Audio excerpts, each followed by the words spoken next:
أعوذ بالله من الشيطان الرجيم بسم الله الرحمن الرحيم الحمد لله اللهم صل وسلم وبارك على سيدنا മുഹമ്മദ്.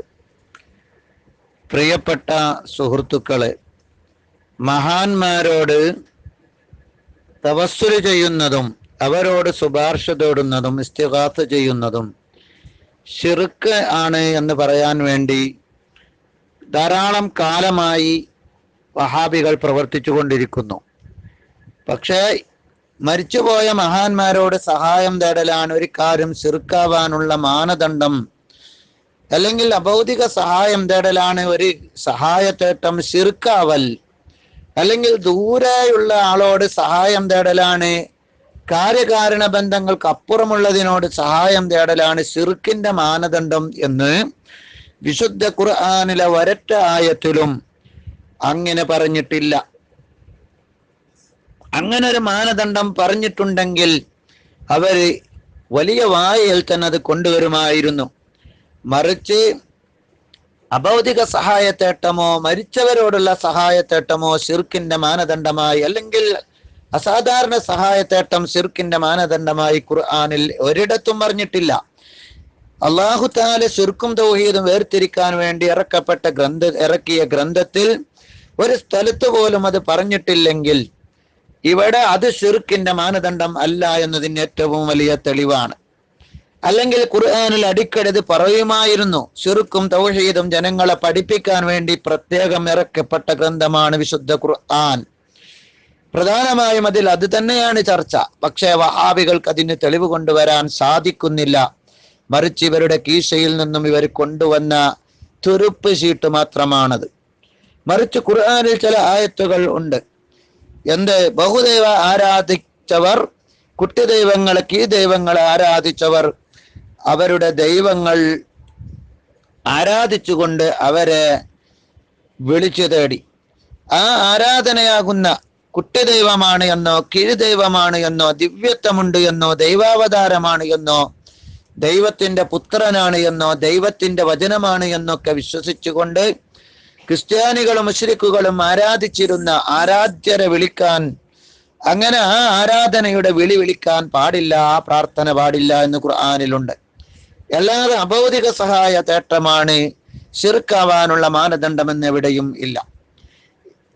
അല്ലെങ്കിൽ മരിച്ചു പോകലാണ് ശിർക്കാവാനുള്ള മാനദണ്ഡമെന്ന് എവിടെയും ഇല്ല. മറിച്ച് അവരെയൊക്കെ ആരാധിച്ചവരായിരുന്നു മുശ്രിക്കുകൾ. എന്ന് പറഞ്ഞാൽ യഅ്ബുദൂന മിൻ ദൂനില്ലാഹ്, അല്ലാഹുവിനെ കൂടാതെ അവർ ആരാധിച്ചു. ഒരു വിളിച്ച പ്രാർത്ഥന അല്ലെങ്കിൽ ഒരു പ്രാർത്ഥന എന്ന് പറഞ്ഞാൽ അഭൗതിക സഹായത്തേട്ടമാണ് എന്ന് ഖുർആനിൽ എവിടെയും ഇല്ല. അല്ലെങ്കിൽ മരിച്ചുപോയവരോട് സഹായത്തേട്ടമാണ്, ദൂരെ നിന്നുള്ളവരോട് സഹായ തേടിയാലാണ് പ്രാർത്ഥനയാവുക ഒരു സഹായത്തേട്ടം എന്ന് ഖുർആനിലെ വല്ലായത്തിലും ഉണ്ടെങ്കിൽ വഹാബികൾ തെളിയിക്കാൻ ഞാൻ വെല്ലുവിളിക്കുന്നു. പിന്നെ ഇവിടെ വലിയൊരു ചോദ്യമുണ്ട്. എന്താണ്? ചില ക്രിസ്ത്യാനിസത്തിൽ നിന്ന് ഇസ്ലാമിലേക്ക് വന്നവരും ഒക്കെ ചോദിച്ചു കൊണ്ടിരിക്കുന്ന ഒരു ചോദ്യം. എന്താണത്? യേശു ക്രിസ്തു അല്ലെങ്കിൽ ഈസാ നബി അലൈഹിസ്സലാമിനെ ക്രിസ്ത്യാനികൾ വിളിക്കുന്നു, അത് നമ്മൾ ശിർക്കാക്കുന്നുണ്ട്. നമ്മള് മുഹമ്മദ് നബിയെയോ സല്ലല്ലാഹു അലൈഹി വസല്ലം, അതുപോലെ ഈസാ നബിയേക്കാളും മഹത്വം കുറഞ്ഞ, അല്ലെ വലിയ മഹത്വം ഉണ്ടെങ്കിൽ ഈസാ നബിയുടെ അത്ര മഹത്വമില്ലാത്ത മുഹ്യിദ്ദീൻ ഷെയ്ഖിനെ വിളിക്കുന്നത് അത് ശിർക്കാക്കുന്നില്ല. എന്തുകൊണ്ട് എന്നാണ് ചോദ്യത്തിന്റെ ഉള്ളടക്കം. യഥാർത്ഥത്തിൽ ക്രിസ്ത്യാനിസത്തിൽ നിന്ന് വന്നവർക്ക് ക്രിസ്തുമതം എന്തെന്ന് അറിഞ്ഞിട്ടില്ല എന്നാണ് എനിക്ക് പറയാനുള്ളത്.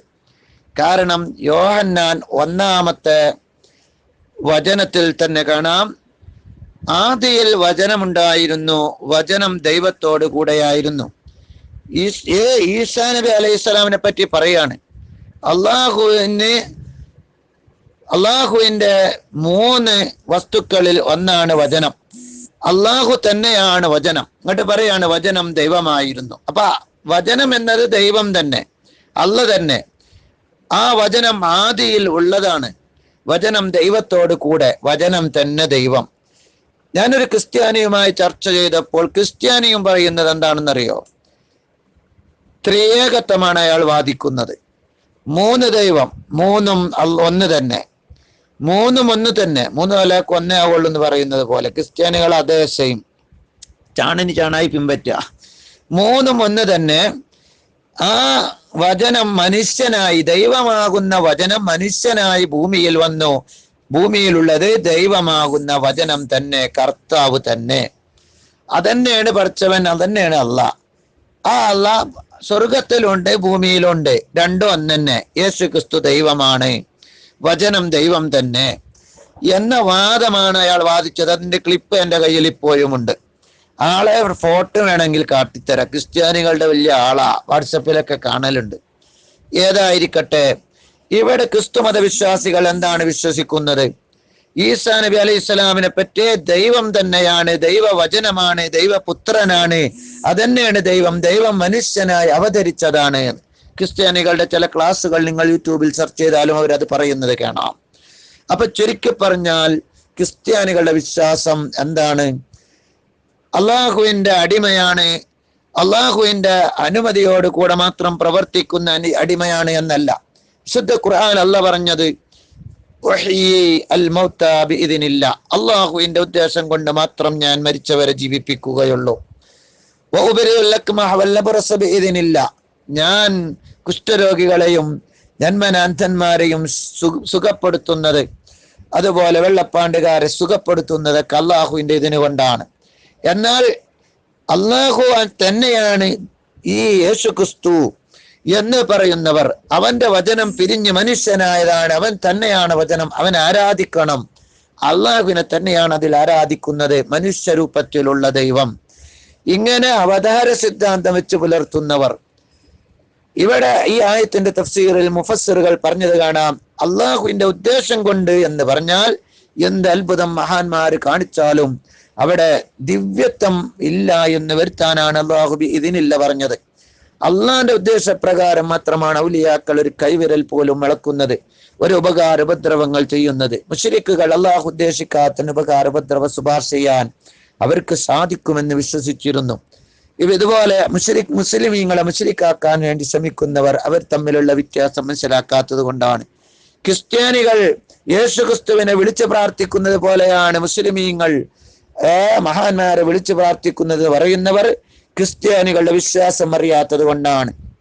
അള്ളാഹുവിന്റെ വചനം അള്ളാഹ് തന്നെയാണ് ഈ വചനം എന്ന് വിശ്വസിക്കുന്നവർ, അവര് ആ ദൈവത്തെ ആരാധിച്ചുകൊണ്ട് ദൈവത്തിന്റെ വചനം, ദൈവം മനുഷ്യനായി വചനമായി ഭൂമിയിൽ വന്ന ആ ദൈവത്തെ ആരാധിക്കുന്നവർ, ഖുർആനിലും അത് പറഞ്ഞിട്ടുണ്ട്. സാലിസു സലാസ അൽ മസീഹ് ഇബ്നുല്ലാഹ്, അതുപോലെ ഈസ അള്ളാഹ് തന്നെയാണ് എന്ന് പറഞ്ഞവരുണ്ട് എന്ന് പറഞ്ഞിട്ടുണ്ട്. ഈ വിശ്വാസമാണ് ക്രിസ്ത്യാനികൾക്കുള്ളത്.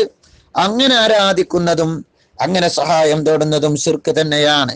പക്ഷേ മുസ്ലിമീങ്ങൾ ഒരിക്കലും ക്രിസ്ത്യാനികളുടെ വിശ്വാസം ഉള്ളവർ അല്ല. അള്ളാഹുവിന്റെ ഉദ്ദേശമില്ലാതെ ഒരു ഈസാ നബിക്കും കൈവിരൽ പോലും അളക്കാൻ സാധ്യമല്ല എന്ന് വിശ്വസിക്കുന്നവരാണ്. എന്ന് മാത്രമല്ല, ഈസാ നബി വഫാത്തായിട്ടില്ല.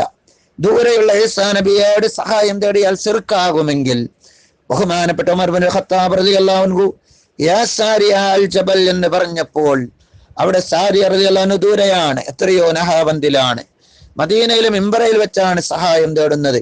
അത് ശിർക്കാകുമായിരുന്നു. ദൂരെയുള്ളവരോട് സഹായം തേടൽ ശിർക്കാണെന്ന് ഖുർആനിൽ ഒരിടത്ത് പോലും ഒരാൾക്കും സാധ്യമല്ല. സഈദ് ഇബ്നു ജോർജിനും സാധ്യമല്ല. ഉണ്ടെങ്കിൽ തെളിയിക്കുക. ക്രിസ്ത്യാനികളെ ഈ വാദമല്ല ഞങ്ങൾക്കുള്ളത്. ഞങ്ങൾ അല്ലാഹുവിന്റെ അടിമയാണ് എന്ന വിശ്വാസത്തോട് കൂടെയാണ്. ഇനി വഹാബികൾക്ക് ആ വാദമുണ്ട്. ആ വാദപ്രകാരമാണ് നിങ്ങൾ വഹാബി ആയതെങ്കിൽ നിങ്ങൾക്ക് നടക്കാം എന്നേ ഞങ്ങൾക്ക് പറയാനുള്ളൂ. മൂപ്പര് ആകെ പഠിച്ചത് അമാനി മൗലവിയുടെ പരിഭാഷയാണെന്ന് ഒരു വോയിസിൽ കേട്ടു. ഏതായിരിക്കട്ടെ, നല്ല സ്ഥലത്തുനിന്ന് പഠിച്ചത് എന്ന് മനസ്സിലാകുന്നുണ്ട്. യഥാർത്ഥത്തിൽ പഠിക്കേണ്ടത് അമാനി മൗലവിയുടെ പരിഭാഷയല്ല മോനെ, മറിച്ച് അള്ളാഹുവിന്റെ ഖുർആൻ പഠിക്കേണ്ടത് എവിടുന്നാണ്? സഹാബികളുടെ തഫ്സീറുകളിൽ നിന്നാണ്, താബികളുടെ തഫ്സീറുകളിൽ നിന്നാണ്. ഏതെങ്കിലും ഒരു തഫ്സീറിൽ, ഏതെങ്കിലും ഒരു ഖുർആന്റെ വചനത്തിൽ അഭൗതിക സഹായത്തേട്ടമാണ് ശിർക്കൽ എന്ന് പറഞ്ഞിട്ടുണ്ടോ? ക്രിസ്ത്യാനികളെ പോലെ ഞങ്ങൾ ആരെയും എന്താക്കുന്നില്ല, ആരാധിക്കുകയോ ദൈവവചനമാണെന്നോ ദൈവാവതാരമാണെന്നോ പറയുന്നില്ല എന്ന് ഓർമ്മപ്പെടുത്തുന്നു.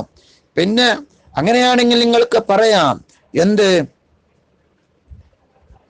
വിഗ്രഹാരാധകർ അമ്പലത്തെ ചുറ്റാറുണ്ട്. ഗുരുവായൂർ അമ്പലത്തെ ചുറ്റുന്നവർ ഉണ്ട്.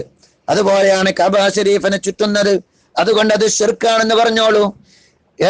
ക്രിസ്ത്യാനികൾ യേശു ക്രിസ്തുവിനെ വിളിച്ച് സഹായം തേടുന്നത് പോലെയാണ് മുസ്ലിമീങ്ങൾ സഹായം തേടുന്നതെന്ന് വാദിക്കുകയാണെങ്കിൽ നിങ്ങൾക്ക് കഅബ ശരീഫിൽ ഹജ്ജും ചെയ്യണ്ട. കാരണം അവിടെയും അങ്ങനെ മുശ്രിക്കുകൾ ചെയ്യുന്ന ഇതുപോലെ അതിനോട് ഒരു നേരെ പ്രത്യക്ഷത്തിൽ സാമ്യതയുണ്ട്. യഥാർത്ഥത്തിൽ വിശ്വാസത്തിലാണ് നമ്മൾ മനസ്സിലാക്കേണ്ടത്. ക്രിസ്ത്യാനികൾ യേശു ക്രിസ്തുവിനെ ആരാധിക്കുന്നത് വിശ്വാസം മറ്റൊന്നാണ്. എന്നാൽ മുസ്ലിമീങ്ങൾ മഹാന്മാരെ സഹായം തേടുന്നത്, അതിന് ഈസാ നബിയോട് സഹായം തേടിയാലും അത് ശിർക്കാണെന്ന് തെളിക്കാൻ നിങ്ങൾക്ക് സാധ്യമല്ല. യേശു ക്രിസ്തുവിനോട് ക്രിസ്ത്യാനികൾ സഹായം തേടുന്നത് ഈ വിശ്വാസമായതുകൊണ്ട് ശിർക്കാണ്. മുസ്ലിമീങ്ങൾക്ക് ആ വിശ്വാസമില്ല.